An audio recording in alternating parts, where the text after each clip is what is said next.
एक बार क्या होता है, एक आइलैंड होता है, ठीक है, और उस आइलैंड पर बहुत सारे पॉर्क्यूपाइंस होते हैं। आप जानते हैं पॉर्क्यूपाइंस? नहीं। पॉर्क्यूपाइंस एक कांटे वाला एनिमल होता है जिसके बॉडी पे ना बहुत सारे कांटे होते हैं, ठीक है। अब वो आइलैंड पर एक अनाउंसमेंट होती है, उनका जो ऑल आइलैंड रेडियो है उस पर एक अनाउंसमेंट होती है कि ये आइलैंड पर बहुत ज़ोरदार तूफान आने वाला है, ठीक है।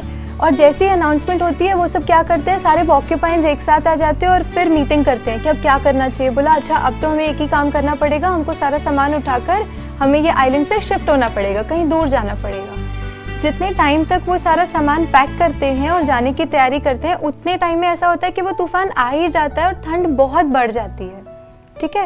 तो जैसे ही ठंड बढ़ना शुरू होती है वो सब कांपने लगते हैं, कोई बीमार पड़ने लगता है। फिर जो उनके जो हेड्स होते हैं वो फिर एक और बार मीटिंग करते हैं और वो डिसाइड करते हैं कि हम क्या करेंगे कि हम सभी बहुत क्लोज आ जाएंगे, सभी बहुत पास पास आ जाएंगे, ठीक है।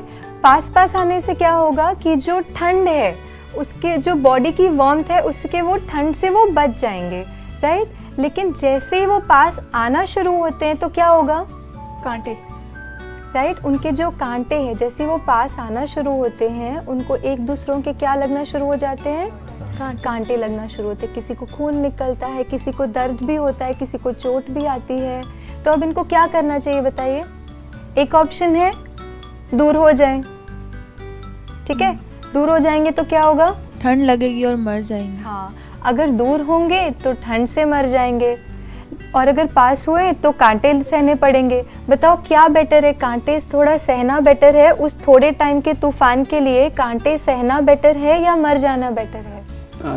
कांटे सहना, राइट। इसी तरह से हमारे जीवन की यात्रा में भी कई तूफान आते, कई सिचुएशंस आती हैं, लेकिन उस सिचुएशंस में जो हमारे लोग हैं क्या हम उनके कांटे सहन कर सकते हैं? हो सकता है किसी का कोई ऐसा संस्कार हो जो मेरे साथ मैच नहीं करता है, जो मुझे कंफर्टेबल नहीं फील कराता है, लेकिन उस सिचुएशन में यदि हम फिर भी, फैमिली है ना, हमारे पेरेंट्स हैं, हमारे सिबलिंग्स हैं, जो भी हमारे आसपास हैं, किसी भी सिचुएशन में जब हम लोगों के साथ चलना चाहते हैं, आपको पता है जैसे कहावत है, if you want to run fast, अगर आप तेज़ी से दौड़ना चाहते हो तो आप अकेले दौड़िए, लेकिन if you want to run far, अगर आप दूर तक दौड़ना चाहते हो तो अपने लोगों के साथ दौड़िए, राइट।